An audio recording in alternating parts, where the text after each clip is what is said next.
Hoje a gente está aqui em mais um episódio do Transforma Música, que é esse projeto que visa discutir o mercado da música, a indústria musical brasileira através de lentes LGBTQIA ou lentes queer. E eu tenho a maior felicidade de receber Luísa Lian, que é a pessoa mais chique do Brasil. Pelo menos se a gente estiver falando sobre shows e sons interessantes, eu realmente acho o seu trabalho maravilhoso. Te acompanho há muito tempo já. Né? A gente estava até conversando, né, que a primeira vez que eu vi a Luísa foi um show que ela estava fazendo junto com a Papisa, ali na Vila Mariana, numa sala assim, super intimista e pequena.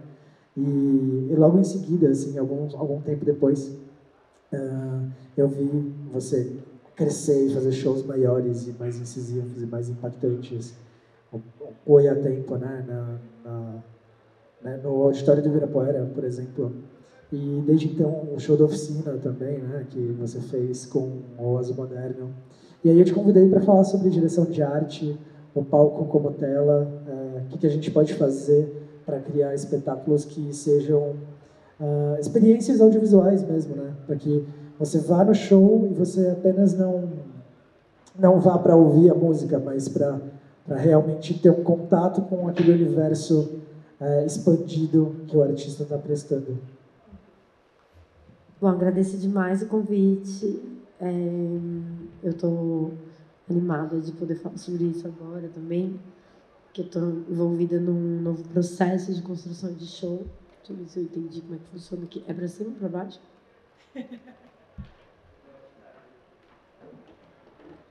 É? Ah, tá. Agora... É do lado? Ah, ok. Mas eu fiquei pensando algumas coisas antes de vir para cá, assim, pensando, né, que eu não vejo de uma forma muito cartesiana esse processo do fazer, da construção de um show e nem do fazer musical. Para mim, faz tudo parte muito de uma mesma semente que vai levando para uma nova cosmologia, sabe? Então, eu acho que para começar a falar de show, é importante pensar um pouco sobre onde que está a arte nesse momento que a gente está vivendo, principalmente agora, na verdade, né, que é um momento de excesso de imagem, né? A gente o tempo inteiro está sendo bombardeado por imagem. Então, tipo, o que te faz querer olhar para um grafite? O que te faz querer ouvir uma música, já que tem tanto som e tanta música que é funcional acontecendo? O que é funcional e o que é arte, né? Assim, e nesse processo da construção desses novos tempos, né? Assim,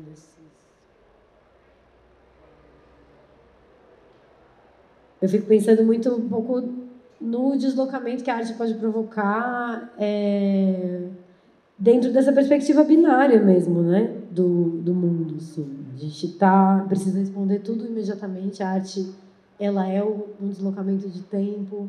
A gente precisa, tipo, estar o tempo inteiro... Quer dizer, precisa não, né? Mas a gente está o tempo inteiro divulgando as nossas imagens e eu acho que você, enquanto artista, apresentar uma imagem é um lugar de deslocamento e tudo mais. Então, eu fiquei pensando da onde que vem, né? Assim, o que interessa no fazer artístico na era dos simulacros, porque a gente já está o tempo inteiro se reproduzindo, então, e daí, sabe? O que você vai falar, o que você vai fazer? Então, eu tenho pensado muito sobre esse papel do deslocamento, assim, Sobretudo por conta do Instagram, TikTok e essas redes todas, né? Que basicamente forçam com que os artistas tenham de postar cotidianamente seus melhores trabalhos, né? E aí todo mundo fica um tanto esgotado, assim, tem essa sensação, né? E o que daí, o que vai acontecendo é que a arte vai entrando nesse lugar do conteúdo, né? Assim, a própria música vai entrando nesse lugar do conteúdo. Então você vai lá e vai fazer um conteúdo. E é impossível, né? Ao menos que, assim, você escreveu um livro de 365 páginas e daí cada dia você poste uma, e daí... Só que daí é um livro que você escreveu com tempo e um ano você vai lá e vai fazer aquilo.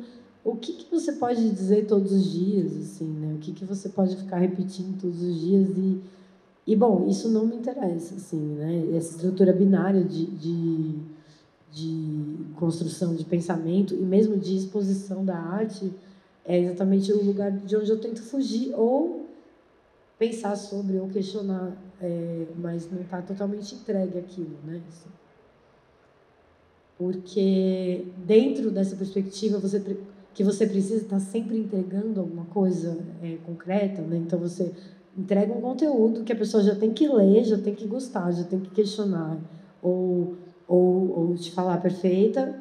Você não consegue provocar o que para mim é o que é mais interessante, assim. Eu não sou filósofo, quer dizer, eu sou artista porque eu não sou filósofo, né? Assim, porque eu acho que a arte é o jeito de eu conseguir trazer algumas ideias para o mundo de uma forma que elas virem campos abertos de coisas. E daí tem uma frase que o Arnaldo Antunes, acho que falou no documentário dele, acho que foi ele, ou sei lá, se ele pegou de alguém, mas é que a arte não tem que fazer sentido, ela tem que fazer sentir. E para mim é uma coisa que ressoa muito num lugar onde eu penso a experiência artística, também em relação a esses tempos, porque como tudo tem que ser muito dado hoje em dia, daí quando você pensa, tipo, então, num lugar de eu represento, né? Assim, eu preciso representar alguma coisa, eu preciso representar alguma causa, eu preciso representar. Só que arte, acima de tudo, às vezes ela pode ser um manifesto, mas ela sempre é uma manifestação. Então, ela sempre, o que você diz num trabalho artístico, ele é infinitamente maior, ou não infinitamente, mas ele é exponencialmente maior do que o que você quer dizer com aquilo. Porque na experiência musical, por exemplo, ela é uma coisa de você... sei lá, se você escuta um artista na rádio, ou se você numa festa, ou numa playlist, você não está lá ouvindo a entrevista dele, o que ele quis dizer com aquela música, qual que era a verdadeira intenção. O que está dizendo são os ritmos que estão ali escolhidos, são os processos que estão históricos que carregam esses ritmos, que carregaram esses ritmos até aqui, é aquela melodia que está acontecendo, é aquela imagem, aquela arquitetura da memória que a música vai construindo na nossa história, assim, né? E o que eu acho que interessa muito para mim quando eu penso na criação de um espetáculo é que nesses tempos onde nenhuma imagem é 100% nova, a gente está sendo bombardeado por coisas o tempo inteiro, a gente está sendo o tempo inteiro deslocado para um lugar mais mental, né, para alguma dimensão mais mental da nossa realidade e tal. O espetáculo, ele é o espaço máximo da presença. E o que a gente está vivendo hoje em dia é uma crise da presença. A gente tem muita dificuldade de estar junto, a gente tem muita dificuldade de entender as pessoas na complexidade delas, entender a realidade na complexidade delas, entender. Então, eu vejo o espetáculo assim como um terreiro, nesse sentido, assim, um terreiro da presença. Porque ele está te convidando o tempo inteiro para... Olha, gente, eu estou aqui, né? O meu corpo vibra. Se tem uma coisa que a inteligência artificial nunca vai conseguir substituir, é isso, né? Principalmente o teatro, por exemplo, né? Assim, tipo, o teatro está aí, né? Há milhares de anos, independente da popularidade dele, mas as pessoas estão ali porque elas estão presentes, nada substitui esse corpo presente. Será que os shows vão sobreviver às inteligências artificiais? Cara, eu acho que sim, eu acho que super, na verdade. O que eu acho que interessa é o que você quer dizer com aquele show. Eu não sou muito... Eu sou uma cantora, né? Antes de qualquer coisa, eu sou cantora. Eu gosto de cantar. Então, toda música que eu faço é para cantar, todo show que eu faço é para cantar também. Apesar de eu amar a visualidade, é isso que está no centro do que eu faço. Eu não sei dançar. Mas eu não tenho nada contra, tipo... assim, se você quiser entregar um espetáculo de dança, e daí não vai dar para você cantar muito, talvez, você cante um pouco, mas se for um espetáculo de backline, daí beleza, depende do tipo de dança que você entregar, depende do quanto você entregar aquela dança que vai determinar se aquilo é um espetáculo ou um truque, né, que você está fazendo. Eu acho que o mercado dá muito truque, né, assim, porque o mercado funciona nessa lógica do algoritmo. Então, se tem alguém que deveria estar preocupado com inteligência artificial, são artistas que são do mercado, são publicitários que fazem jingles, são artistas que fazem arte como se estivessem fazendo jingles, né? Eu não tenho nenhuma preocupação com inteligência artificial, eu acho, inclusive, que vai ser incrível, vai democratizar muitos processos. Assim. Eu também acho que a gente vai viver uma onda artística bem interessante, sabe? Se a gente começar a enxergar as inteligências artificiais como ferramentas mesmo, Super. que é o que elas são, né? Super. Elas não são criadoras. Uma inteligência artificial não é um artista. Exatamente. É uma ferramenta. Uma inteligência... O artista não é uma máquina, não é? E eu acho que esse lugar do show ele é muito potente, porque, bom, na presença, né, na nossa presença do mundo, ele é um lugar de suspensão e de, sei lá, de uma criação de uma coisa... Não sei se virtualidade é a palavra mais certa, mas é uma criação de uma suspensão, de um deslocamento, né? E eu estava pensando, enfim, vou contar um pouco do meu processo, sim. Mas eu queria falar um pouco essas coisas antes do que eu penso sobre arte e sobre o que é fazer um espetáculo na era de hoje. Eu acho que a gente tem que encarar com muita seriedade, sabe, assim, essa missão, né? Assim, de, pô, você está criando um espaço de presença. As pessoas, elas estão, durante um período bom de tempo, elas estão escolhendo, ao invés de ficar rolando tela e recebendo informações fragmentadas, elas escolhem te ver.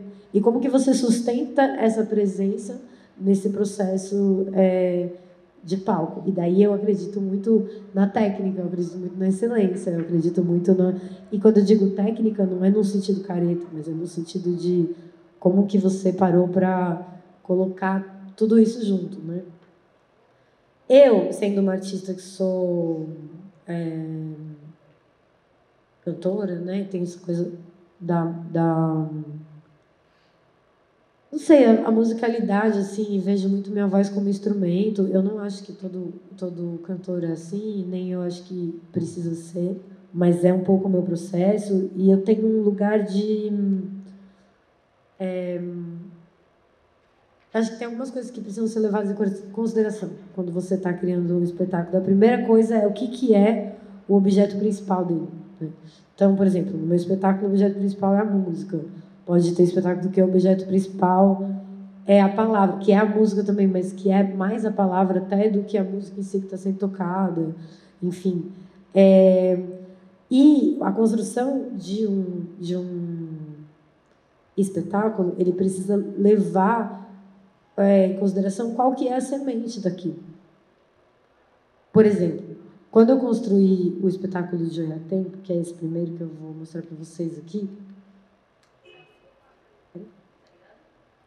deixa eu ver se eu desliguei. Ah, não, estou viajando. Estava ao contrário. Que lindo! Eu estava, na verdade, no processo do meu terceiro disco, que é o disco de Azul Moderno, e a vida me atravessou assim, de maneiras radicais. E eu estava... eu não sei, eu sempre estive envolvida com uma galera da música, assim, num ambiente muito heteronormativo, onde eu era tipo, uma das únicas mulheres, inclusive, do rolê, porque era esse rolê musical. E tem um problema muito grande, inclusive, no rolê musical, porque eu fico muito admirada das mulheres que conseguem ser instrumentistas, por exemplo. Claro, é uma coisa meio da minha geração, mas eu vejo... Cara, a quantidade de... Mesmo sendo uma cantora que era respeitada pela minha galera ali, pelos músicos que estão ali, como instrumentista cantora, mas como cantora que tem um lugar, e como na cultura brasileira tem esse papel Da musa, né? A cantora. da cantora, né? A mulher tem o papel da cantora, né? Dentro da estrutura binária. Na história da música era a cantora e o compositor. Sim. Então existe a pressão para você ser uma boa cantora, a grande cantora, e os homens com essa pressão de ser um grande compositor. A ponto, isso é uma coisa que é tão arraigada, né, nessa estrutura binária, assim, da cultura da música popular brasileira. Sei lá, de eu estar numa entrevista com o cara, falando sobre meu disco, falando sobre minhas composições, falando sobre tudo isso. Dá o intervalo da entrevista, ele vem e fala: nossa, mas você é muito amiga do Tim, né? Bom, sou muito amiga do Tim, a gente cresceu juntos e tal. Que legal. Não é, porque para mim o Tim e o Thiago da Maglore, eles são os grandes compositores da geração. Quer dizer, ele não viraria para mim e falaria: para mim a Lineker é a grande cantora da geração, a Shane é a grande cantora da geração. Ele não falaria isso, porque seria deselegante, né? Mas como não está dentro do espectro dele, que eu posso almejar... para mim tinha o novo Caetano Veloso da geração.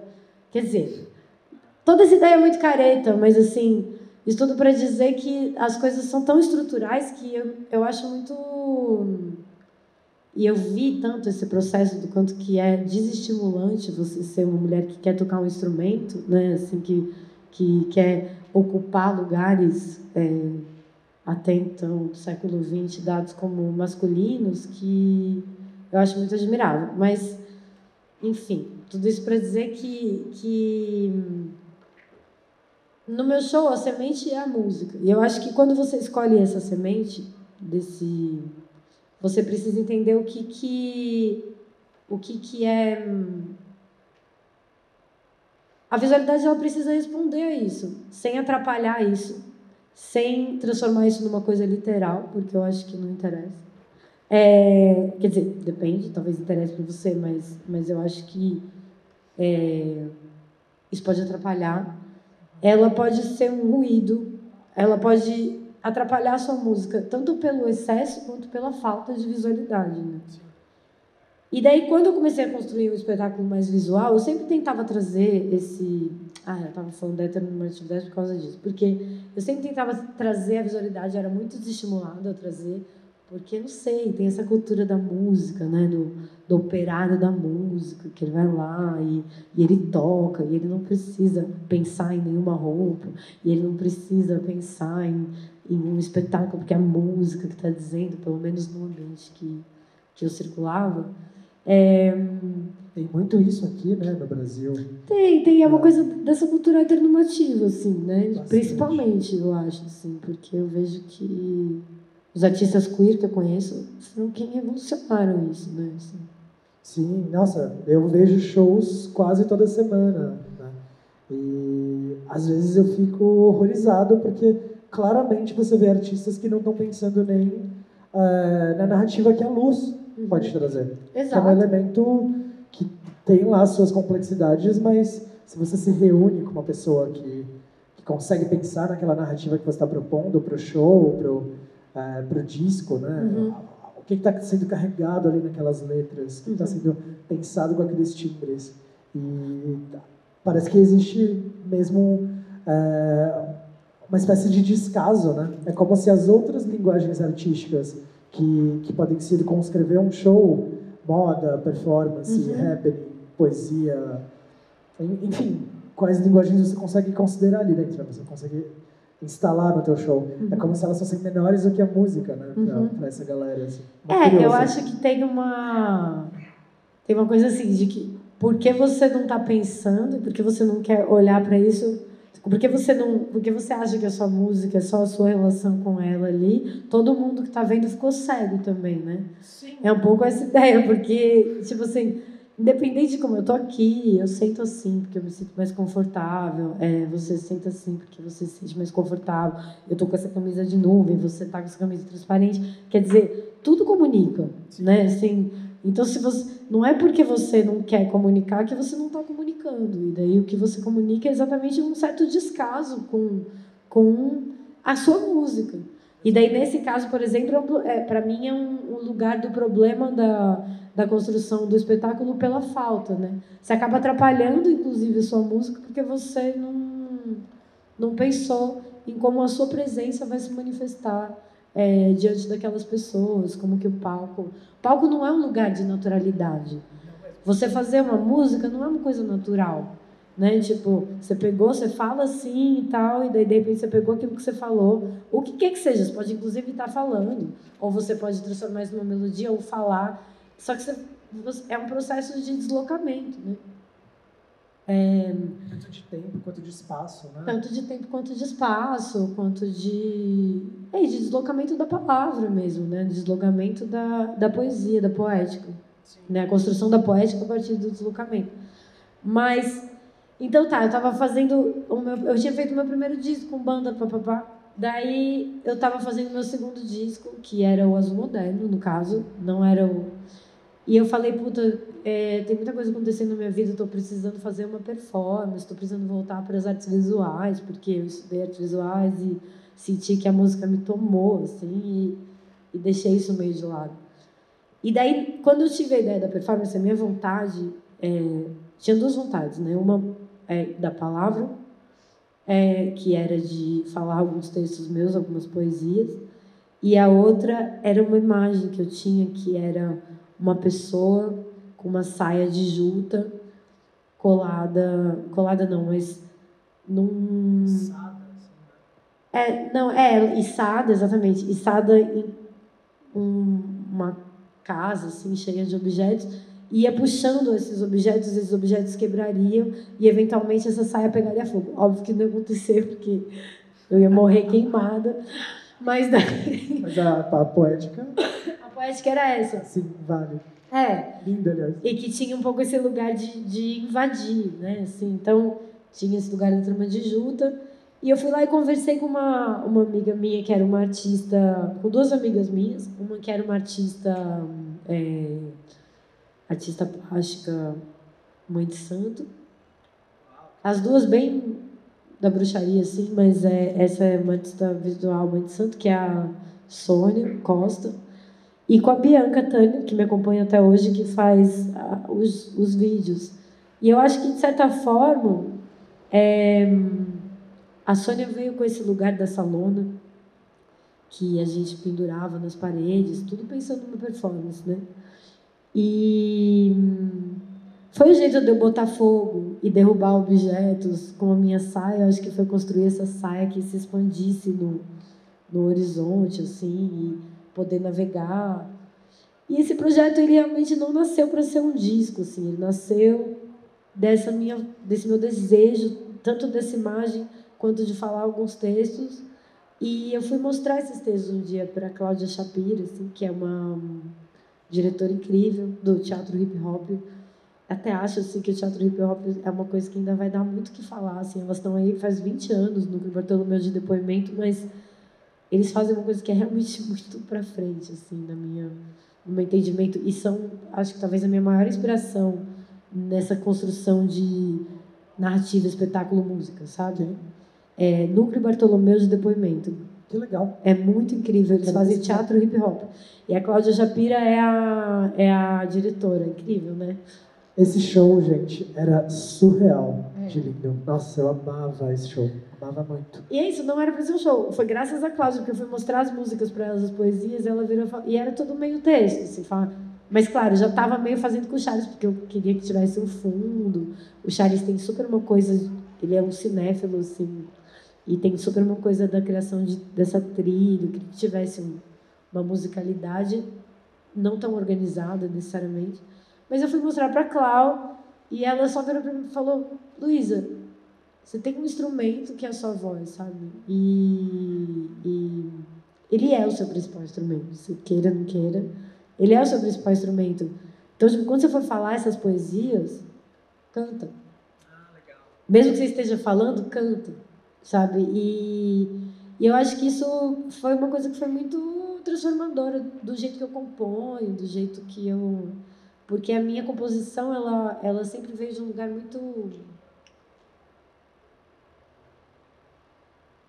Desde que eu tenho 14 anos de idade, eu frequentei... Hoje em dia eu não frequento mais tanto, mas é mais raro e não é dentro do Santo Daime. Mas desde os 14 anos de idade eu frequentei o Santo Daime. E eu era puxadora. Então a experiência com a ayahuasca é uma coisa muito presente na minha história, na minha trajetória. E dessa coisa de ser puxadora dos cantos... de cantar ali para convidar uma força para se apresentar, né? E nesse lugar a gente também fazia giros de umbanda, então, mas tudo com ayahuasca, então um pouco sempre com a presença dessa bebida sagrada, assim, fazendo a experiência. Então, para mim, a composição ela surgiu muito desse lugar da minha experiência transcendental. E ela vinha sempre quase como uma canalização. Mesmo quando não era uma música religiosa, ela sempre vinha meio... Tô aqui, eu entrava num certo estado de presença, e daí eu ia lá e... Não sei, vinha a música inteira. A melodia, a poesia e tal. E tem esse lugar que eu acho que é muito legal e que ele acaba carregando uma certa musicalidade minha. Só que... Enquanto artista, eu acho que a gente tem que muito se provocar a sair das zonas que são naturais pra gente, né, de trabalho. Então, beleza, minha musicalidade, então necessariamente vai puxar para um tipo de melodia que está muito dentro da minha estrutura, que eu já conheço, independente se acredita em religião ou não, mas que, enfim, você cria um estado que você vai lá e beleza, então essa é a minha melodia e ela acontece aqui. Então, quando a Cláudia falou isso, eu acho que me provocou a transformar os meus textos em música, de certa forma. Isso fez com que eu também evoluísse como compositor, assim, né? E nesse projeto foi... Enfim, acabou virando um show, porque meu instrumento é a voz, minha história era com a música mesmo, mas era esse show visual, assim. E como foi o processo de construção disso em termos de custo mesmo? Já que a gente está falando sobre arte independente. Eu lembro que... É porque eu tenho tentado voltar às discussões também para isso, né? Porque o mercado da música é muito ingrato com os artistas brasileiros, né? Quem ainda tem um pouquinho de respaldo para produzir suas obras é a galera do midstream. Aí do mainstream eu acho que não vale a pena dizer, porque já é outra coisa. Não, a gente vai chegar lá. Desculpa. Não, imagina. Foi ótimo que você perguntou, porque... Não, imagina. Eu vi ontem, né, um videoclipe que foi produzido com 600 mil reais de orçamento. Um videoclipe que saiu ontem, assim. E com 600 mil reais eu faria 6 discos eu faria 6 discos com 2 videoclipes bons cada um. Assim. Mas, sei lá, é maravilhoso. Não, foi tudo tipo pouquíssimo custo, mas claro, tem custo. Sempre tem algum custo. Mas eu acho que talvez o que tenha me possibilitado exatamente foi porque eu pensei na história como uma performance. Então, tipo, eu pensava... Antes eu sempre tive banda, eu tinha 5 pessoas na minha banda, daí você vai pensar a luz, mais a luz, daí você vai pensar a projeção, mais a projeção. Você vai pensar qualquer coisa, é a mais, né? Fora o técnico de som e tal. Mas como esse projeto era eu e o Charles, eu acho que isso possibilitou eu falar, tipo, tá, beleza, eu sempre trabalhei meio com 5 pessoas, então agora eu quero que tenha uma banda visual. Então tinha a Sônia e a Bianca, eu entendia elas como parte dessa estrutura. E claro, né, tipo, o foda de você ser um artista independente é porque você nunca tá nem recebendo o que você merecia estar recebendo e nem pagando as pessoas o quanto elas mereciam estar pagando, né? Você acaba encontrando pessoas que estão esperando... Assim, principalmente nessa etapa que eu tava, porque eu não tinha nem, sei lá, 3 mil seguidores, sabe? Tipo, eu ganhei 3 mil seguidores no... Não, mentira. Eu tinha 3 mil seguidores e, sei lá, cresci um pouco nessa época do Oiá. Então, eu era uma artista com um público ainda muito... que não tinha como me sustentar, né? Assim. Então, foi meio nessa lógica. A gente comprou esses bandos de lona. É uma lona meio transparente, meio opaca. Então, o custo foi esse. Eu acho que custou uns... Foi 2017. Eu acho que custava uns 200 reais. Só? Essa quantidade de lona. Sério? Será que eu tô viajando? Acho que sim, pô. É caro pra caramba. Mas é plástico, velho. Nossa, eu lembro que quando eu comprei o cenário do meu Tecnogênero, eu gastei tanto dinheiro em plástico, eu nunca chorei tanto assim. Mas quanto? Um dinheiro. Uns 1000 e pouquinhos em plástico. Pra sujar com gosma. Porque tinha que fazer uma gelatina, porque os meus atores iam transar em cima. E aí eu gastei dinheiro e eu fiquei... Mas eu acho que talvez no dinheiro, como tá agora, a inflação bombou, né? Mas assim, eu acho que teria sido, não sei, uns R$1.000, vai. Aqui, é que aqui foi muita lona, então talvez aqui de fato tenha sido uns R$2.000. Mas isso foi no auditório Ibirapuera, mas que já existia. Então mas é que o lance que a gente gastou, claro, quando era um lugar muito grande, daí precisava de mais lona, né, para preencher, que nem aqui era infinito. Mas, sim, é gigante. Mas era isso também, entendeu? Tipo, gastamos uma vez comprando as lonas, fazendo essa saia, que eu acho que numa primeira vez, como foi na casa do Manche, talvez por isso que eu esteja com essa imagem dos R$200. Porque era meio tipo, foi na casa do Manche, a gente fez uma coisa pequenininha, era só tipo, né, uma parede de plástico, era isso aqui, sabe? Então, e fez essa saia e a projeção que acontecia nela. E no começo do show era só, não tinha nem luz, era só projeção, né? Isso foi uma experiência lá. Mas você tem toda a razão, assim, de considerar a tua equipe que cria os visuais parte da banda, assim, sabe? Esse é o meu pensamento. Eu não acho que todo mundo necessariamente pensa assim, mas eu acho que é um jeito muito rico de você pensar a visualidade se você for esse artista, né? Eu tenho uma amiga que ela tá namorando um cara que é... Putz, ele é um baita... Ele é um diretor de produção gringo, sim, que faz direção de produção do show do Roger Waters e do... Que, aliás, a gente vai ver. Coldplay, sabe, tipo, ele é o show do Roger Waters, assim, se vocês procurarem imagens do show, uma coisa muito gigantesca. E daí ele foi explicar pra ela como que era e tal. Eu tava contando pra ela do meu processo. Ela falou, nossa, mas tinha que ter 10 pessoas, na verdade. Sabe? Tipo, isso dentro de uma estrutura mainstream, nem 10, são 50 pessoas, pelo menos, só no lugar do pensamento da imagem daquilo. Então, tem o cara que tem o diretor de produção, que beleza, isso eu tenho, né? Meu companheiro empresário também é diretor de produção. Mas daí tem a pessoa que faz o roteiro do show, a pessoa que faz o design do show, a pessoa que faz a arte, daí beleza, e cada uma das pessoas que faz a luz, mas uma pessoa que coordena todas essas pessoas, né?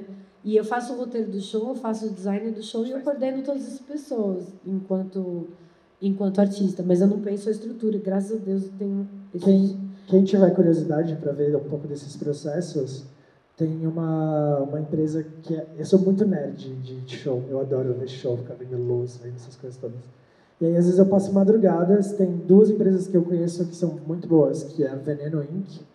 e a Moment Factory. A Moment Factory da Billie Eilish, né? Eles assinam a Billie Eilish, a Madonna, Jean-Paul Gaultier, Nine Inch Nails. Eles assinam Childish Gambino também. E eles cuidam tanto do design de luz, quanto da criação das projeções, do conceito também, junto com o artista. Assim, se o artista for bom, ele vai dirigir o time da Moment Factory, provavelmente. Sim. Se ele for mais tacanho, aí o time deve chegar com as ideias. Eu acho muito difícil. Então, isso que eu entendi conversando com essa minha amiga e dos processos, eu acho que no mainstream não é exatamente o artista que dirige. Por exemplo, o Roger Waters é um cara que ele tá sempre ali, é óbvio, que ele quer adaptar, quer mexer, no próprio Coldplay também tem essa coisa.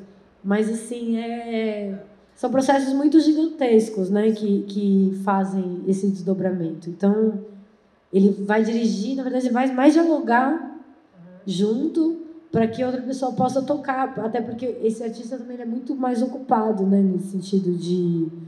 Sei lá. Depende da valorização que você dá pro seu show, né? Então... mais ou menos, porque é muito trabalho, velho. Tipo assim, você dirigir um show. E daí, de repente, se você tem uma agenda de 80 shows, você não consegue estar nesse lugar da direção, né? Porque a direção também ele é um papel de criação, mas ele também é um papel mais pragmático, assim, de você estar ali, estar no processo, estar nos diálogos, entender o que você tira, pescar as referências e tudo mais, assim.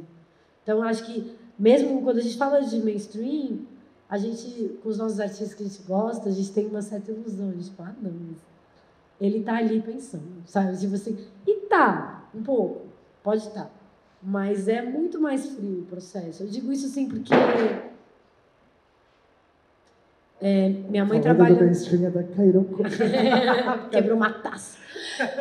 A minha mãe trabalhou muito como intérprete, tour manager, assim, de shows internacionais, então eu cresci um pouco entendendo que existe mais ou menos os funcionamentos desse universo, assim, e é uma coisa que é muito impessoal, sabe? É uma empresa. Então, é meio que nem se achar que o diretor de uma empresa, ele tá ligado, sei lá, de uma empresa de alimento, ele tá na receita, sabe? Não necessariamente. Mas eu acho que existe um jeito de você reduzir tudo isso. E para mim essa é um pouco a graça, né? Assim, de tipo poder reduzir um pouco essa construção. Então a Tempo, ele tinha um pouco essa coisa de que eu queria que ele fosse, sei lá, eu queria que ele tivesse muito voltado para poesia, mas eu queria que ele fosse toda uma experiência visual, assim. Então quem construiu esse site comigo também foi uma pessoa que estava pensando esse processo desde o começo, foi o Dedos. E tinha um pouco essa ideia de trazer uma certa circulação do tempo, né? Assim, de uma certa atemporalidade do tempo, né? E para mim, enquanto artista, enquanto diretora, um dos processos que é mais rico também é você poder se unir e entendendo os artistas enquanto sua banda, os outros artistas visuais enquanto sua banda,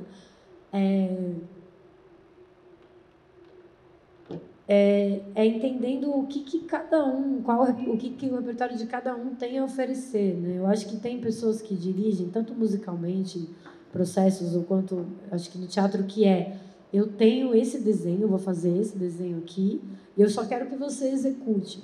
E tem pessoas que têm processos que são mais experimentais, tem diretores que eles vão olhar um ator e falar: o que esse ator vai trazer aqui para esse personagem? Deixa eu ver isso acontecer, deixa eu ver, sabe, o que você traz. Eu acho que a minha ideia enquanto artista, tipo, meu desejo está muito nesse lugar de experimentar, de ser estimulada e desafiada pelo trabalho de outra pessoa. Então eu tinha essa ideia do tempo e esse menino Dedos, ele é muito meu amigo. Então a gente ficou muito tempo conversando sobre isso e ele trouxe, isso é muito louco, né? Porque quando você está fazendo um trabalho, você tem referência, sei lá, tá falando de Oi a Tempo, que, enfim, é uma entidade que dependente, né, tem gente que questiona um pouco a construção dessa entidade, não sei, uma coisa muito pura da tradição, assim. Mas eu gostava da poética dela e dessa ideia dela ser uma guardiã dos portais do tempo, sabe? E o Dedos trouxe as moiras da cultura grega, que são as moiras do destino, que seriam essas 3 irmãs que ficam tecendo a trama do destino de todo mundo. E eu achei muito lindo, assim, essa fusão. Então, a gente fez um site que você podia navegar. Tudo era um pouco com a intenção de tentar criar um deslocamento na experiência musical, né? Do que é esse lugar de rede social. Como tratar o disco, a obra, como um universo expandido mesmo, né? Exatamente. Tipo, pensar como ele pode se desdobrar em várias mídias, assim. Isso, exatamente. E eu tenho uma coisa que eu não... Enfim, eu tô falando tudo isso, eu sei que é uma palestra que é mais para ser voltada para a construção de espetáculo, mas é que eu sou uma pessoa da música, originalmente, e eu gosto de álbum, sabe? Eu gosto de fazer álbum. Acho que tem gente que gosta de fazer espetáculo, tem gente que gosta de fazer outras coisas, mas eu gosto de fazer um disco e pensar tudo a partir dessa semente, né? Desse processo.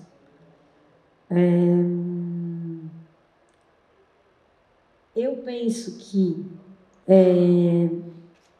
Deixa eu lembrar aqui as coisas que eu guardei para falar para vocês.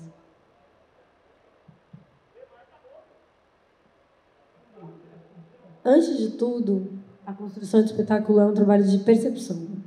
A construção de um universo visual é um trabalho de percepção. Acho que em todas as artes, né? Eu acho que você primeiro precisa aprender a olhar, ou você primeiro precisa aprender a ouvir, ou você primeiro precisa aprender a perceber, né? Como isso se manifesta. Então a gente fez grandes pesquisas mas ainda assim, acho que tudo bem para a construção da visualidade. Ah, não, isso aqui é visualidade só do azul moderno e tal. Então, para a construção da visualidade, beleza, eu tenho uma relação com referência, porque eu trabalho assim com a Clau. essa... Nosso pai, nosso avô, Andy Warhol. Ele que foi a ref para a construção dessa capa. Que legal, eu não sabia disso. Essas polaroids dele eu gosto tanto. Nossa, eu amo os trabalhos. Sim, são fenomenais. Mas eu acho que... Cadê? Tinha um lugar que eu tinha escrito. E são esses processos, para mim. O processo de criação, ele é um processo de explosão, de ordenação dessa explosão, de deslocamento. Daí, então, beleza, você explode, então você tem um monte de... Vomita tudo que você viveu. Então, você percebeu, você assimilou um monte de referência, daí você explode. Daí, depois que você explode, você ordena no sentido de, deixa eu dar sei lá, colocar alguma ordem nesse caso. Ele vai continuar sendo um caos, mas eu vou ordenar, limpar e deslocar, sabe? Então, você falar uma palavra, mesmo na composição, né? Você fala uma palavra, mas de repente você transforma ela numa melodia e é um trabalho de deslocamento, né? E daí, depois do deslocamento, essa lapidação final. Então, sempre veio dessa mesma semente, assim, o processo de visualidade. Eu tinha vontade no Uso Moderno de criar uma coisa uma nave que eu entrasse, assim. E foi quando a gente começou a trabalhar com os lasers. Eu não sabia o que era exatamente, então vocês veem aqui nesse desenho, não tem nada de laser. Mas eu tinha as formas, né, assim. Então tem o meu capacete, que para mim era uma coisa que tinha que estar pendurada, eu entrasse, fosse uma espécie de pêndulo. E tem a nave do Charles. Mas daí com a visualidade você já consegue construir outras coisas. Então, esse triângulo que eu queria que tivesse na minha cabeça, então ele pode ser um laser, ele pode ser E daí, quando você está falando de custos, né, no caso disso aqui, existe um custo de equipamento, né, dependendo de onde você está fazendo. O que eu gostava muito de fazer o trabalho com projeção e com a Bianca, que é uma artista visual, que a gente fazia só música e projeção, é que, tipo, aonde você estiver e você colocar um negócio branco, você faz aquilo, você constrói essas imagens. E, no caso, a Bianca está operando meio ao vivo, mas você pode construir de um jeito que... Principalmente hoje em dia, que a gente trabalha muito com música eletrônica, que você solta a imagem no começo da música e isso já tem um efeito. A imagem constrói cenários, então eu acho muito mágico, sabe? Esse lugar da projeção. Então, e projetor não é uma coisa que é tão difícil de você encontrar, tanto para alugar, ou para uma casa ter, ou para uma coisa assim. Laser já é um pouco mais difícil, porque é um equipamento mais caro, ele é um equipamento que, no nosso caso, o Diogo foi super parceiro, mas a gente alugava dele. Tem que alugar equipamento, porque senão ele detona muito o equipamento, né? Tem essas tendências também, né, que eu fico observando nos shows, assim. Eu acho que a linguagem do laser, porque é isso, né? No final das contas, a gente está falando de linguagem. Eu acho que tem muita gente que interpreta como se fosse um mero adereço, assim. E aí aquilo não conta história nenhuma, não diz nada. Eu tenho visto muitos shows agora com laser e eu fico tipo, gente, mas o pessoal tá tocando forró. Por que tem um laser ali, sabe? É isso, assim, é isso. Pensar a luz, pensar a estética como... Mas é que é isso, você tem que explodir para ordenar, né? Tipo assim, você tem que explodir para lapidar. Então, beleza, as pessoas viram aquilo e falaram, nossa, que incrível, botar um laser ali. Daí, tipo, depois que você bota, daí você fala, tá. O que isso aqui quer dizer? Tipo, forró, laser, sabe? Será que ele podia estar dançando? Ou será que não sei o quê? Ou tem muita gente no palco, porque eu já acho que, assim...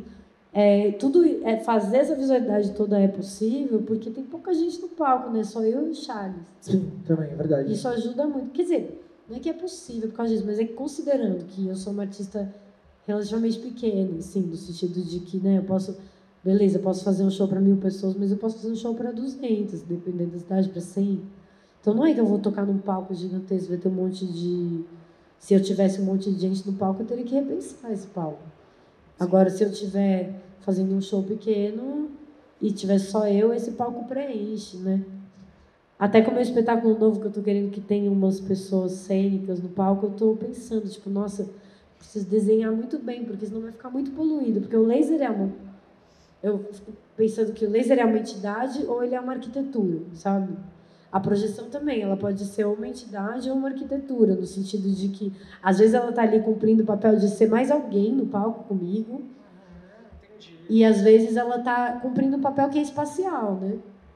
Então... De criar profundidade, de criar profundidade, camadas. de criar camadas, de criar tudo isso. Então, eu acho que você, se você está no palco e com outras pessoas, você precisa entender muito bem qual que é o papel energético que cada um dos elementos que estão no palco estão desempenhando. Aí eu vi um show da Curly uma vez, não tava dando R$1 pro show, assim. Foi na áudio. E não sei se vocês conhecem a Curly, ela é uma garota que faz música pop, assim. E o show foi surreal de lindo. E só ela no palco, atrás de uma barreira, e ela interagia com as projeções, assim. Aí ela fazia umas coreografias e a projeção ia junto. Isso é muito lindo de fazer, muito difícil de fazer também, porque ou você corre o risco de engessar o seu show, porque provavelmente as projeções elas já são uma coisa, e daí você dança, então para você fazer isso tem que ser muito bom, né? Sim. Tipo, fazer isso de uma forma muito impecável. Tipo, o show do Kendrick Lamar. Tem um show do Kendrick Lamar. Gente, esse show, você viu? Cara, esse show tá tipo um show tem na Amazon Prime. É novo? Tem que ver, do disco novo. Eu vi o do Lollapalooza, aí eu fiquei... Aí eu também não amei o do Lollapalooza. Não, mas esse show do Mr. Brown... Aí eu fui ver o do Years and Years, que tinha projeções maravilhosas, espetaculares. Não, o Mr. Morales, ele é um show que ele foi pensado como se ele fosse uma ópera, assim. Então, o Kendrick, ele começa com uma como é que chama isso? Um bonequinho de ventríloco dele. E dele começa cantando sozinho. Não sei, tem uma coisa que é muito elegante no jeito que ele constrói o show inteiro. E até um pouco nesse lugar de, tipo, dele dançar, mas não é num lugar de, eu vou ser um dançarino pop, mas ele dança, e tem dançarinos no palco, só que os dançarinos, eles são a asa dele, como diz uma amiga minha, do Bartolomeu também, que é a Lu, assim, eles estão ali para complementar o movimento do Kendrick. Não, esse show é uma aula, tem que ver. Por que isso? Porque é um show que você vê, esse show dele e o show do... Não, o Kanye. Porra, o Kanye. Não, eu gosto do Kanye. Eu sou muito fã. É porque eu cansei de defender. Não. Eu sou muito fã, mas eu tenho momentos, eu tenho altos e baixos, eu tô numa baixa. Não, mas falando A gente tá de mal. A gente tá... Mas falando sobre show... Não, é inacreditável. Eu não sei se vocês já viram, mas pesquisem lá no YouTube depois. A Isus Tour e que ele fez em parceria com a Yes Devlin, né? A Yes Devlin é uma designer. Mas sabe o que eu acho muito legal do Kendrick? E que eu acho até que o Kanye tinha numa coisa... Tipo, tinha uma... Não, mentira, vou falar besteira agora. Acho que ele tem pra sempre. Então vou falar só do Kendrick, que eu tô mais em cima. Mas fala é que besteira, o Kanye... Não, é porque o Kanye tinha uma coisa, tipo, antes, né, que depois foi ficando muito espetaculoso. Então, beleza, se você não tem... uma igreja que pega fogo, e aí, sabe? Tipo, mas é mentira isso que eu tô falando, porque ele, na verdade, ele é genial em fazer, por exemplo, aquele show do coro que ele fez no Coachella.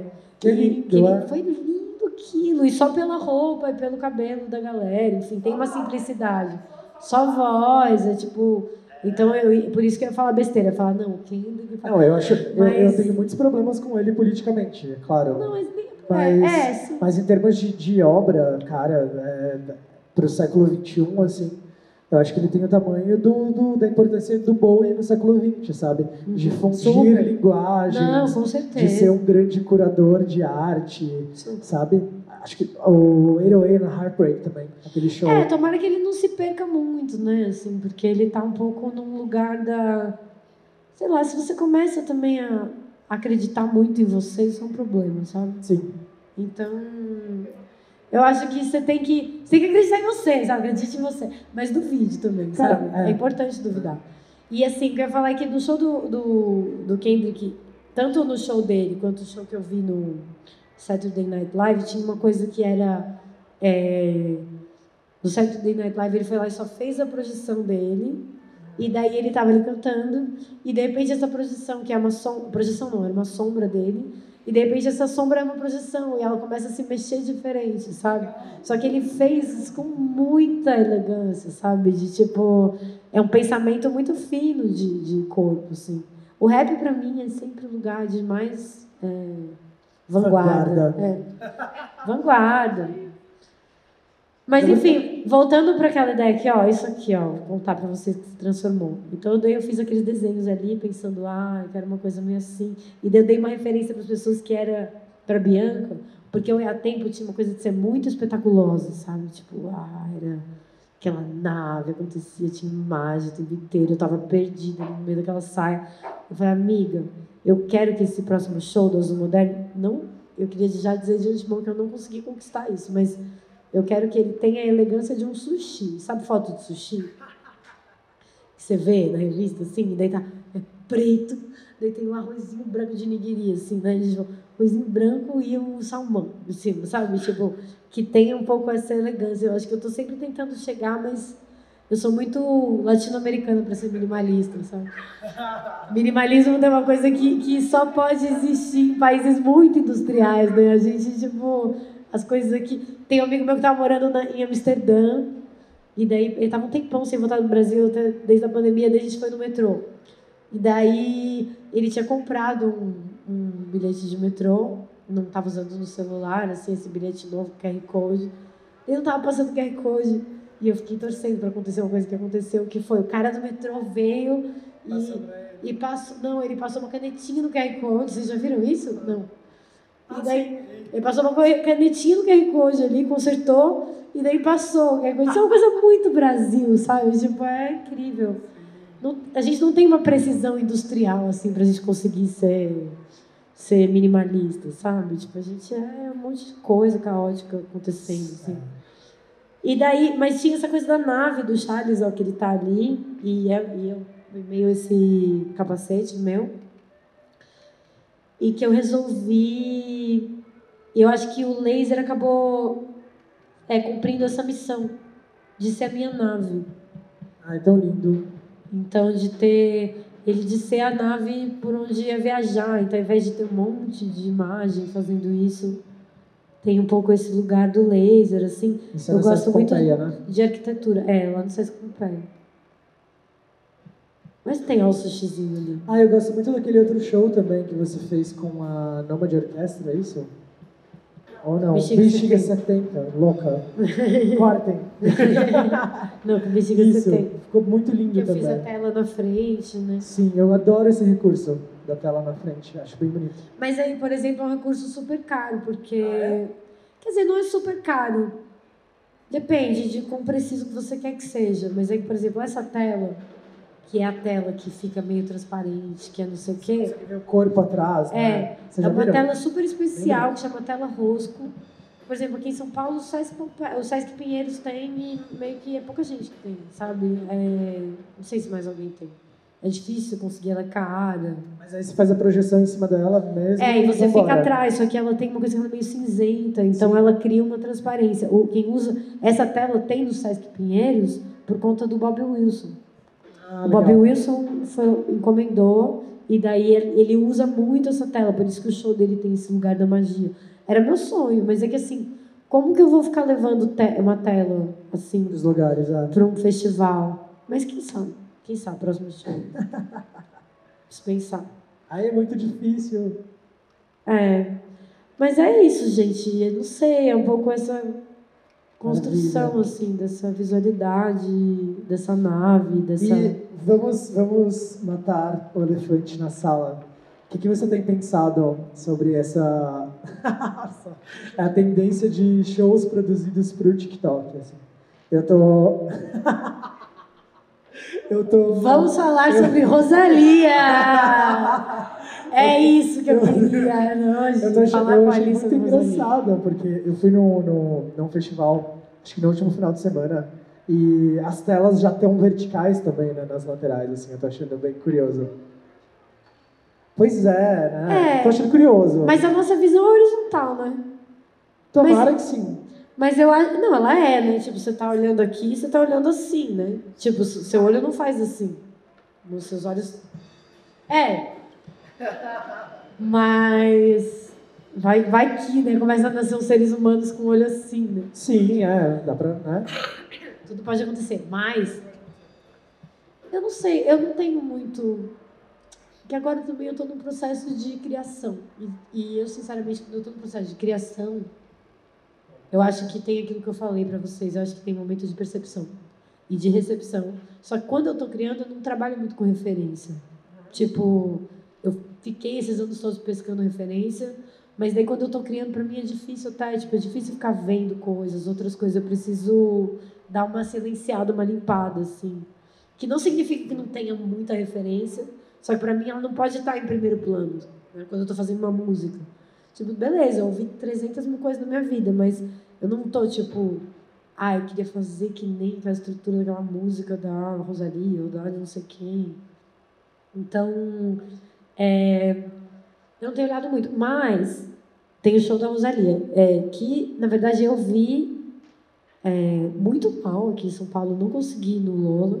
E eu vi aquele show que não dava para enxergar, que era o show do Espaço das Américas, que eu não consegui chegar nada, pra falar a verdade, assim, tipo, insuportável. E assim, e eu fiquei um pouco frustrada porque era um show que dava, tipo, eu estaria feliz se eu estivesse vendo a tela, sabe? Porque ele é um show meio sobre isso.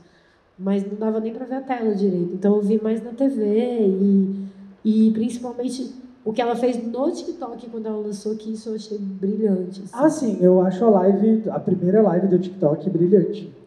Mas eu acho que o que me incomoda naquele show é que em nenhum momento ela performa para o público.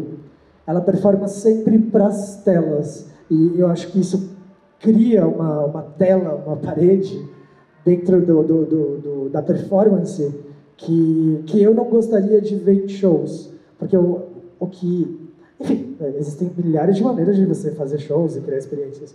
Mas o que me ganha num shows, geralmente, é quando o artista consegue ser visceral, sabe?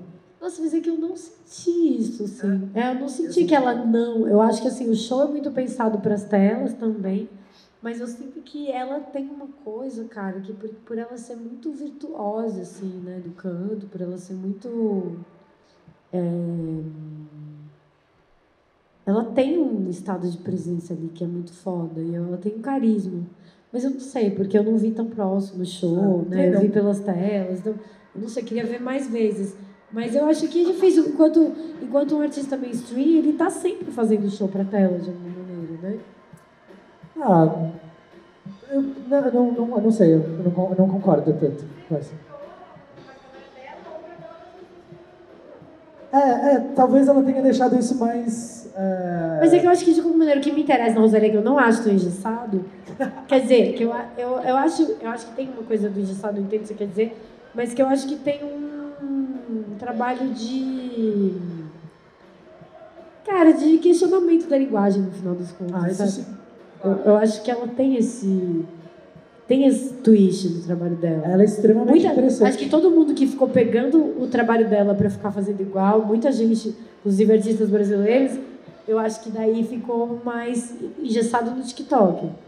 Mas eu acho que ela em si, não sei, a live dela no TikTok me ganhou muito. Eu achei muito brilhante. Aquela live é linda. E ela é toda influenciada pelo Kanye também, né? O minimalismo. Super. Tá cumprindo. A visualidade.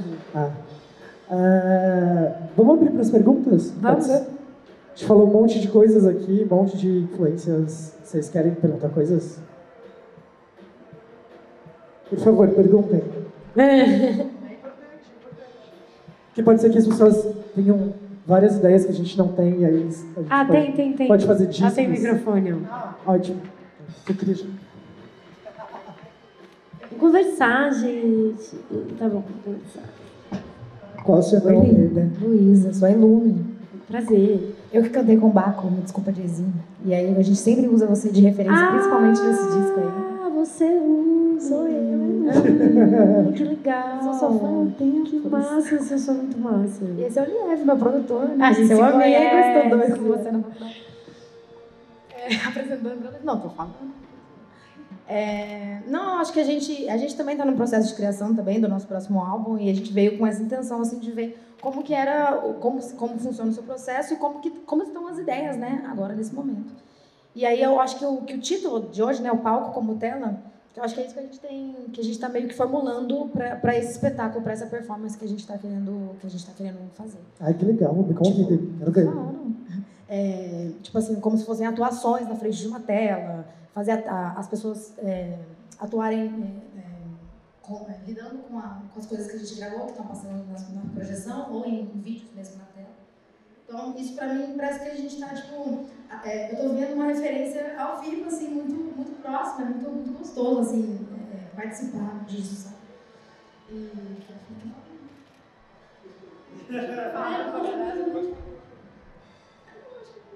Acho que a gente consegue ver muito claramente um trabalho focado em infundir linguagens mesmo, né? Porque a gente não está falando só de música, a gente está falando do visual, a gente está falando de composição, a gente está falando de luz, de cor, de corpo, de tudo. Então, é um fundir de linguagens muito importante, assim mesmo, para um artista completo, como a gente está falando. Não é só um artista mainstream, eu sou um artista que quer vender, né? Um artista de indústria da arte, né? Não um artista mesmo, sabe?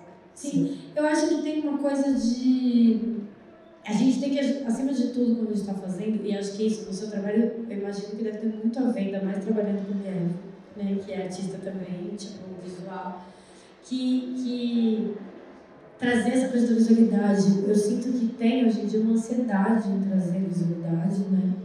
E acho que é uma ansiedade meio boa. Né? O quê? Às vezes eu tenho a sensação de que vem antes.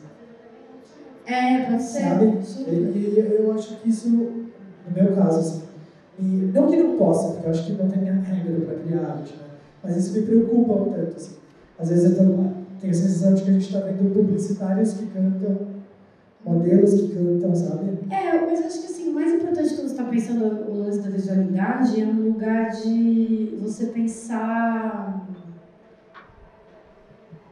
na honestidade que aquilo tem em relação ao seu trabalho, sabe? Porque é importante dizer, tipo, a sua visualidade, pra mim, eu acho que quando eu tô pensando, daí quando eu tô fragmentando o show, falando, tipo, o que cada cena né? Que cada música aonde que eu vou me posicionar e aonde tudo isso, você pensar, isso está fazendo um contraponto com a minha música, isso está complementando a minha música, isso está criando uma cama para a minha música, isso está criando um ruído na minha música. Eu quero que esse ruído aconteça, né? Tipo, quero que essa... Porque o show de vocês, ele também tem pouca gente no palco, ou não? Nós dois. Só vocês dois também, né? Então, eu acho que é isso. Tipo, esse tipo de show é um show que é muito rico para você criar visualidade, ao mesmo tempo que... não sei se você está tocando algum instrumento ou só... Não, ele toca tudo e eu só canto. Então. Eu perambulo, assim, e ele toca tudo. Sou o Charles dela. Você é o Charles dela. Então, eu acho que tem uma coisa que é muito desafiadora, né? Ser um artista sozinho no palco. Porque... E ainda carregando a visualidade. Então, se eu tenho um conselho, tipo, a respeito de toda essa vivência que eu tenho, porque eu não acho, tipo... Eu acho que eu pesquisei muito, enfim, eu tô numa pesquisa profunda. Não acho que meu show é impecável. Tipo, acho que longe disso, né? Assim, acho que... Eu acho tão bonito, amiga. Mas muito bonito não é impecável. Tipo, eu acho que tem uma coisa... A gente tem que saber as nossas limitações. Sim. Mas, pra mim, tipo, o maior desafio... E até porque isso, porque... às vezes falta um olhar de fora pra te não necessariamente dirigir o seu show, mas te ajudar a te dar um direcionamento naquilo. Ou te falar, ajudar na estrutura mesmo, na premissa da ideia, tipo, para ter um caminhamento melhor.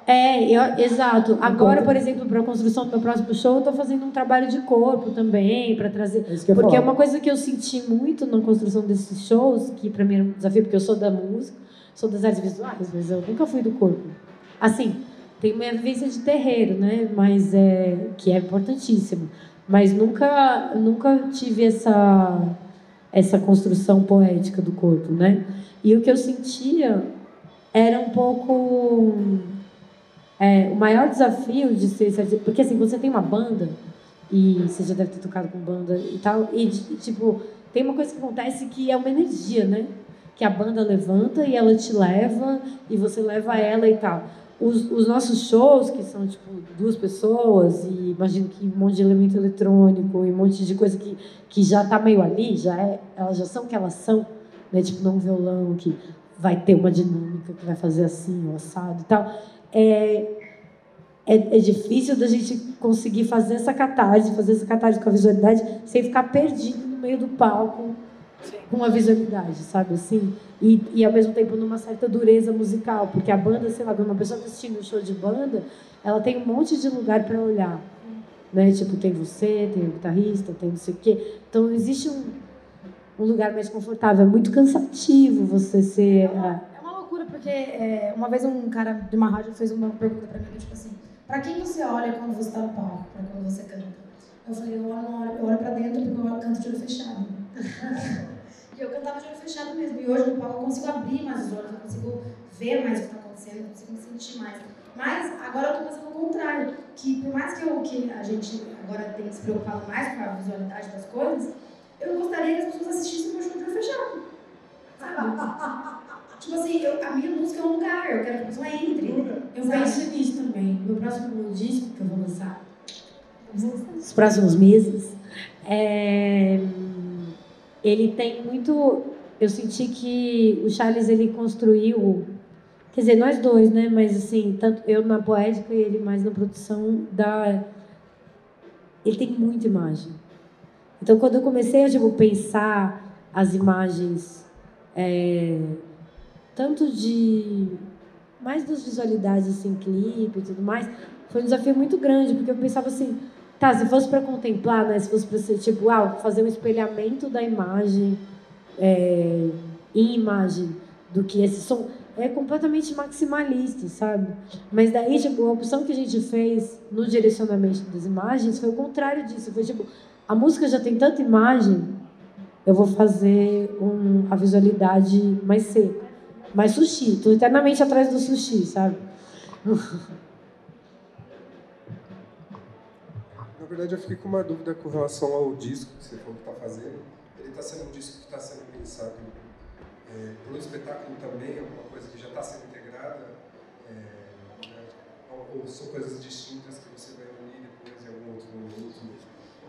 Não, ele está sendo pensado bem junto com o espetáculo. Eu acho que até porque eu não consigo, acho que minhas músicas são muito imagéticas, né? Então, desde quando eu começo a ouvir, começo a cantar e começo não sei o quê, eu já estou tentando imaginar o jeito como, sabe, quais são as imagens que me suscitam isso.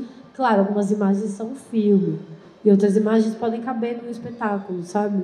Então, por exemplo, acho que tem uma coisa da visualidade das imagens mitológicas que foram construídas nesse meu próximo disco, que é muito sobre o Narciso, sobre Ícaro, sobre... Ai, que interessante. Mas eles estão aí, né? Não sou só eu, não sou...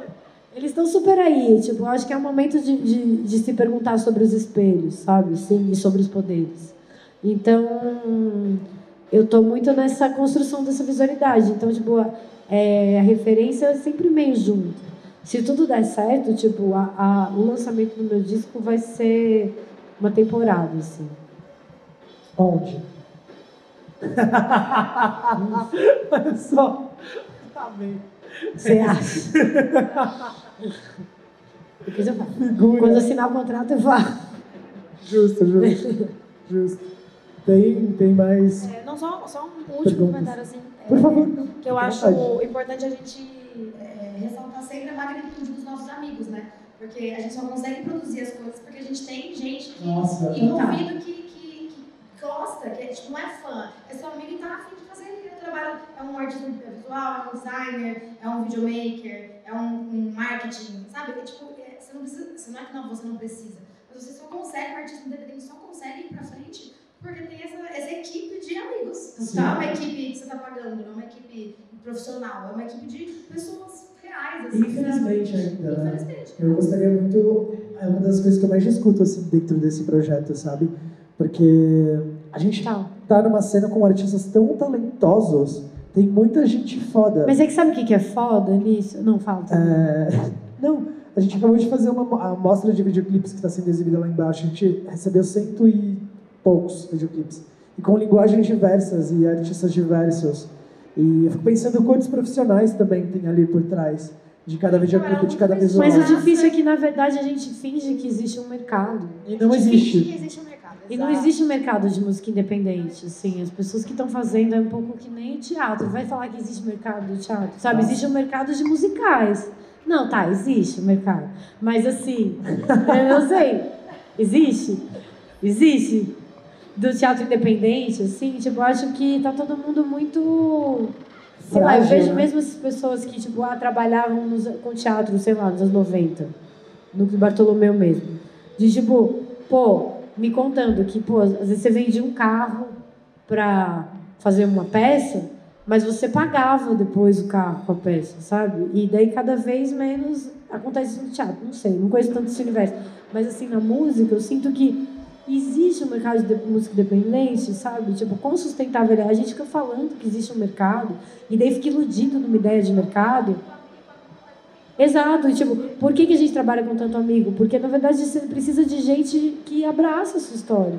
Eu vejo, tipo, meus processos criativos eu faço há muito tempo com as mesmas pessoas, assim, né? Que são amigos, mas que viraram grandes profissionais, enfim. Não é que não existe um pagamento, né? Assim, claro. Tipo, existe, mas... se fosse pagar um processo criativo, quanto que vale um processo criativo, sabe? Tipo, quanto que cada pessoa deveria estar recebendo naquilo? É porque não é só a execução da obra, né? Mas é um trabalho que ele é acumulativo, é um trabalho de referência, de inspiração, dos cursos que você paga, Exato. Das traduções que você faz, dos ingressos que você paga para ver shows, para ter referências. E eu estava exatamente conversando disso com a Clau, assim, que é a pessoa que fez as capas de todos os meus discos, que é um pouco... a gente, tipo, os processos que a gente fez, tipo, esse processo desse disco, a gente está fazendo junto há 3 anos. 3 anos fazendo um disco, sabe? E eu tava falando, amiga, da próxima vez eu vou chegar para você com 6 meses de antecedência. Ela falou, não, pelo amor de Deus, não faz isso. Mas é que é isso, é difícil você administrar esse processo, porque tem um momento que é o momento da criação, que precisa ser mais livre, é tipo, vamos encontrar para entrar numas, vamos não sei o quê, vamos...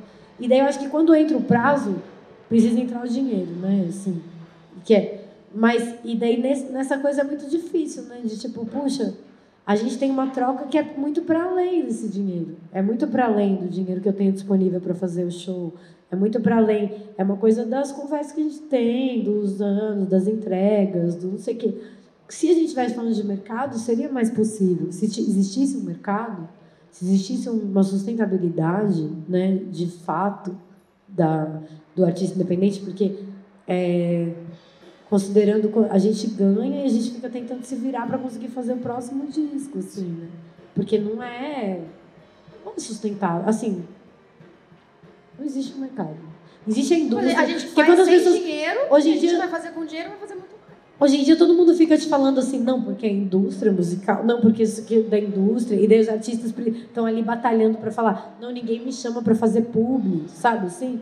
A gente não tinha que estar batalhando por publi. Arte, cultura, é educação, cara. Arte barra indústria versus indústria da arte. A arte versus indústria da arte, só que a gente, eu acho que um pouco principalmente pós-pandemia, que a gente ficou muito mergulhado na nossa relação das redes sociais, ficou... mergulhado em consumir cultura mainstream, né? Porque como aquilo é uma empresa, o que vai chegar em você é o que tem mais dinheiro para acontecer, que é um pouco esse lugar de tipo, quanto a presença é revolucionária, sabe? Nada substitui a presença.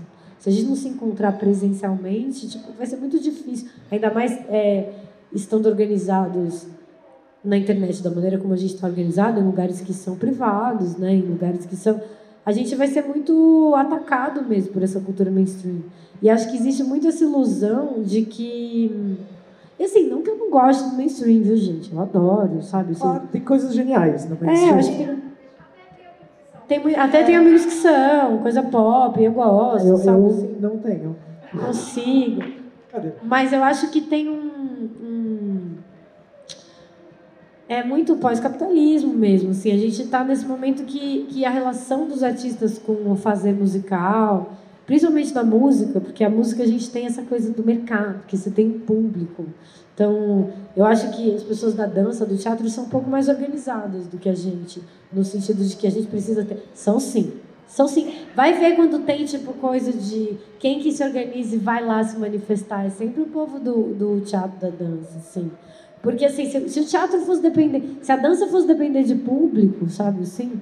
Ia ter que custar R$500 o ingresso do espetáculo de dança. Mas o que falta, então, pra galera da música se organizar? Eu acho que falta entender que, gato, você não tá competindo para fazer publi. E se você virar um influencer para fazer publi, tipo, se você precisar moldar suas redes para fazer publi e ter 170 mil, ou 200 mil, ou 500 mil seguidores para que você possa fazer publi e vender a sua influência, pode ser que os seus espetáculos não cheguem.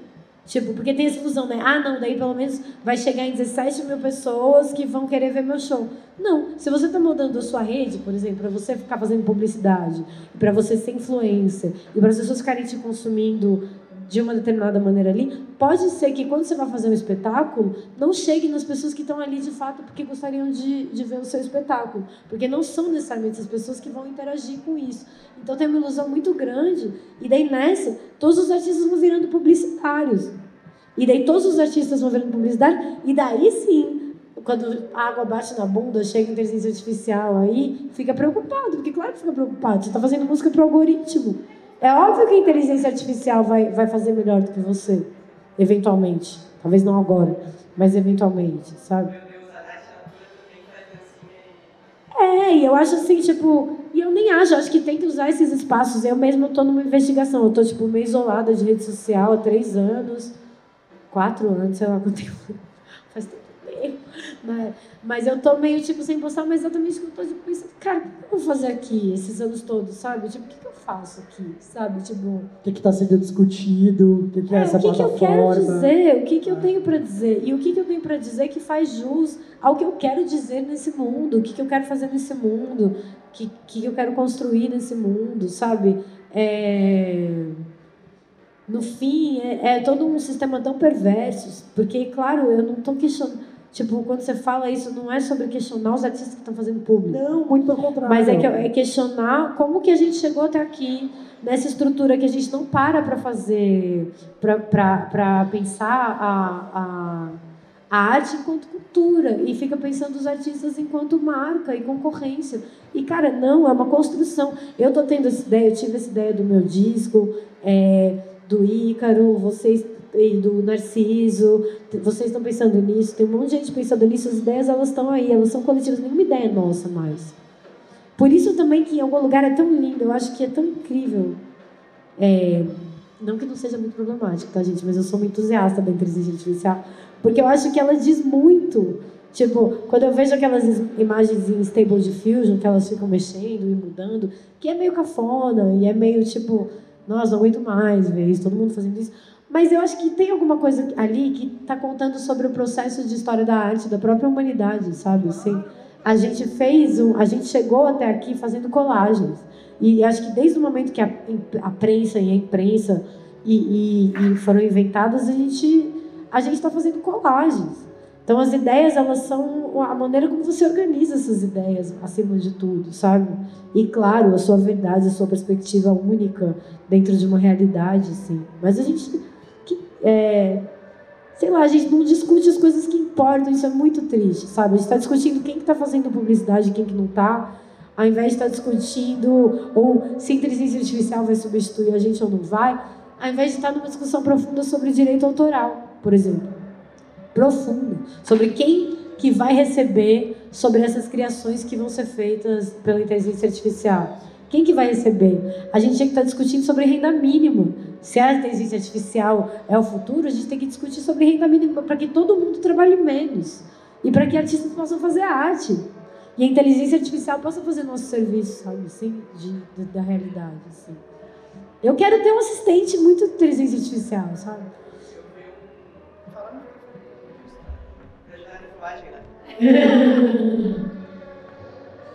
vi um meme na internet esses dias que é inteligências artificiais fazendo poesia e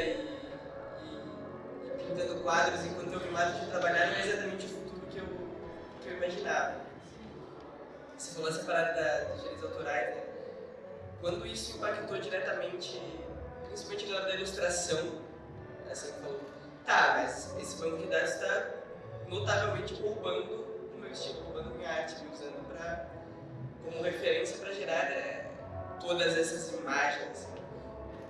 E esses dias a gente estava discutindo até em outro talk que, acho que, não sei, acho que foi em off até, a gente estava falando sobre essa inteligência, como vai ser essa linguagem, como implementar isso, revolucionando quem vai ser o artista que vai trazer, acho que foi até ontem, a gente falando da Madonna. Qual vai ser a nova quebra, a nova linguagem, como isso vai poder ser usado. Porque eu acho assim, que tem um lado que é óbvio que é muito problemático, e é super, na ilustração, eu vejo que a galera da ilustração está mais aflita com isso. Mas que eu acho que assim, eu fico pensando, eu conheço vários artistas que são desenhistas excelentes e até animadores, e que alguns até que estão bem preocupados com isso, mas eu fico pensando, cara, você sai muito na frente. Tipo, você poderia fazer um filme, finalmente fazer o seu filme que você precisaria de 50 pessoas fazendo, você pode fazer você com inteligência artificial, sei lá, eu acho que tem. E eu acho que sempre uma revolução de linguagem que acontece, então, quer dizer, quando tipo, a galera começou a usar o vinil para samplear coisas e fazer o rap, isso cria uma democratização mesmo do fazer artístico, do fazer musical, que você dá voz para muitas outras pessoas que não conseguem. Você não consegue ter estrutura para comprar um instrumento, ou para ter um estúdio de gravação, ou para fazer aquilo.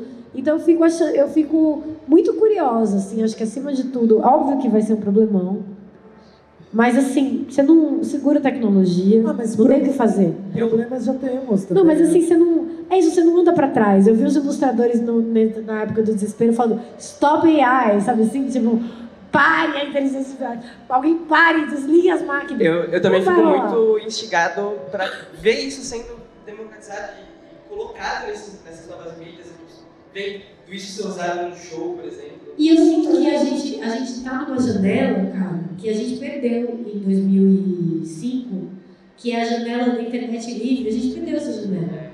E agora, então, eu acho que a gente precisa olhar para esse momento da inteligência artificial com muita atenção e muito politizados a respeito disso, porque a gente, tudo bem, tem quem vai dizer que a gente já perdeu também essa batalha, mas eu acho que é isso, as leis sobre inteligência artificial elas estão sendo discutidas agora. Teve um momento do governo Lula, que quase lá atrás, né, no primeiro governo Lula, que tipo, a gente quase venceu uma batalha de internet que isso é uma coisa muito foda, ia ser uma loucura assim, do sistema público, mas que era todos os computadores do sistema público serem sistema operacional Linux, sabe? Que é um sistema mais aberto, que é um sistema... Entendeu? Tipo, é uma batalha que a gente perdeu, a gente chegou perto, né? Então, e a gente meio que perdeu essa janela. E eu acho que a gente perdeu essa janela e a gente está muito perdido nesse momento em relação a essas batalhas políticas que são urgentes, porque está todo mundo se achando marca, todo mundo se achando empresa, todo mundo é canal, e todo mundo no sonho capitalista da pessoa que vai vencer. Todo mundo acha que vai vencer, sabe? Sim, a internet ela cria muito essa ilusão. Então, acho que a gente tem que aproveitar esse momento que essas discussões, apesar de a inteligência artificial estar sendo moldada há muito tempo, mas as discussões políticas, jurídicas, especialmente, são meio incipientes para tentar para tentar garantir que a inteligência artificial seja um código aberto. Eu acho que essa é a batalha do momento da nossa geração e dessa janela que a gente está vivendo agora. Que sejam enxergadas enquanto ferramentas mesmo. Mas para isso precisa ser um código aberto. Sim, definitivamente. Porque se você enxerga ela enquanto uma tecnologia, enquanto uma ferramenta, enquanto um meio e não um fim, você consegue fazer qualquer coisa. Música, Exato. Filme, ilustração, sabe? E... sei lá, pra mim é muito como quando... Você já viu o filme do Mapplethorpe? Sabe, o fotógrafo? O Mapplethorpe é um dos maiores fotógrafos queer da história, assim. E ele tinha muito ele tinha a intenção de ser pintor antes de se tornar fotógrafo. E aí deram uma câmera pra ele e falaram, olha só, você acha que o Picasso faria as obras dele se ele tivesse essa câmera? E ele ficou muito intrigado com aquilo e começou a fotografar, até criar uma estética, até criar uma narrativa, até criar uma autoria, sabe? Eu achei que com as inteligências artificiais pode ser que seja a mesma coisa. A coisa do sample também, né? A Os foto discos, é uma ferramenta. A foto não acabou com a pintura, a foto revolucionou a pintura. A pintura, exato. Ela fez a pintura ser revolucionada. Eu acho que a inteligência artificial, ela pode ser uma ferramenta. Óbvio que... E óbvio, assim, não quero ser leviana, sabe, nessa discussão. É óbvio que é problemático, é óbvio que tem 1000 problemas. Mas, assim, eu acho que também uma característica desse mundo que a gente está vivendo é que ele muda tão rápido. E os problemas, eles são tantos que a gente fica numa situação meio vertiginosa. A gente não sabe o que... É difícil de saber, né? É difícil de você estar numa discussão e falar, não, é isso aqui. Tipo, apesar de ser um momento que as pessoas elas estão muito afirmativas, assim, né? Tipo, não, é isso. E acho que é importante que a gente esteja, mas é também importante que a gente saiba que, mesmo as coisas mais afirmativas que a gente está dizendo e que são mais importantes, as lutas que são mais... elas vão mudar. E elas estão em transformação. E se tem uma constante dos próximos 100 anos... é a transformação radical e cada vez mais acelerada. Então, eu sinto que muita coisa mudou. Eu não sei, eu sou de uma geração que nasceu antes, né, da virada do milênio. Eu acho que isso é muito simbólico, assim. Não sei se você não, né? Sim, não, peguei VHS ainda. Ah, é verdade. Assistia Mulan, rebobinando. Peguei VHS. E eu tava pensando isso, eu tenho 2 irmãos bem mais novos, né? Um que nasceu em 2000, uma que nasceu em 2003. E eu sou de 88. E eu fiquei pensando, cara, eu lembro a primeira vez que eu vi um computador e que eu vi a internet, né, tipo... E meus irmãos não lembram. Uau, eles já nasceram na Eles já internet. nasceram paradas... A primeira vez que eu vi internet, sabe, assim, tipo... foi uma coisa muito chocante. Eles já nasceram na internet, sabe? E... Então, eu acho que a gente também tem um relato precioso para contar para esse mundo que está em constante transição.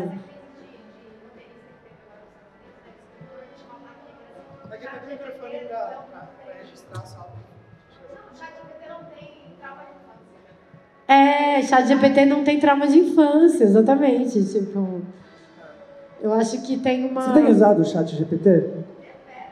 Eu adoro. Eu venho da filosofia, então para mim tudo é problema. Eu estou sempre me perguntando o que é, sabe? Eu adoro os livros, o que é ética, o que é arte, eu adoro. Acho super divertido. Eu acho que... E aí, no ChatGPT, eu tento travar discussões políticas com ele, assim. Eu acho, é muito divertido, porque eu tô fazendo meu disco novo agora, compondo e tal. E ele dialoga muito sobre questões de trabalho sexual, sabe? Que é algo que me fascina muito, a sarjeta, os cheiros, a saliva, o hotel, a decadência, o centro de São Paulo. E aí eu tento conversar com o chat sobre isso. E ele fala, cara, não, daqui pra frente não dá, isso devia ser proibido. Então, sabe, ele tem uma limitação ideológica que eu acho curiosa de observar. Sim.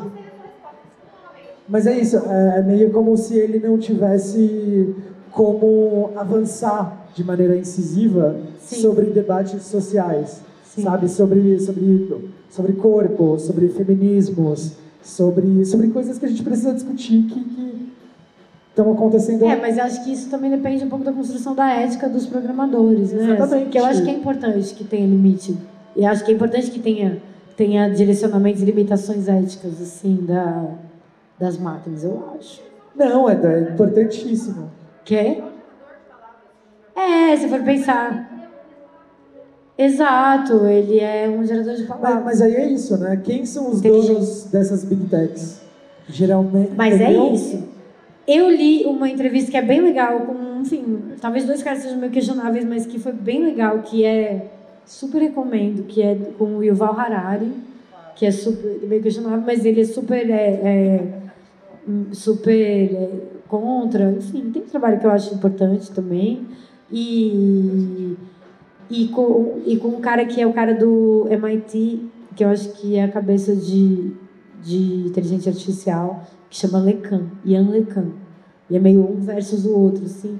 Muito interessante esse papo deles, assim, sobre inteligência artificial, sobre as limitações, porque o Yuval Harari está num lugar, mano, você vai destruir o mundo, E o Lecan tá num lugar, mano, isso tem que ser código aberto, sabe? Assim, isso vai ajudar a humanidade. Então... o mundo já está... E acho que provavelmente as duas coisas vão acontecer, mas... Simultaneamente. Simultaneamente. Eu acho que essa é a complexidade mesmo. O mundo já está destruído e acho que nós, enquanto artistas, enquanto pessoas dissidentes, temos grandes tarefas pela frente. Assim. Eu acho que quem conseguir perceber isso através da palavra, da música, da estética, enfim, de qualquer mídia, vai vir com a gente, sabe? Sim. Nesse mundo novo que... Bom, eu acho que vai ser mais bonito. Eu acredito nesse mundo novo, sim. Sim. Tomara. Eu acredito que vai dar pra gente criar belezas nele, com certeza. Sim. Muito obrigado pelo papo, de verdade. Eu que agradeço o convite, é muito rico ter essa conversa aqui no Transforma. Parabéns pela iniciativa, por toda a movimentação. Arrasaram, estão arrasando. Obrigado.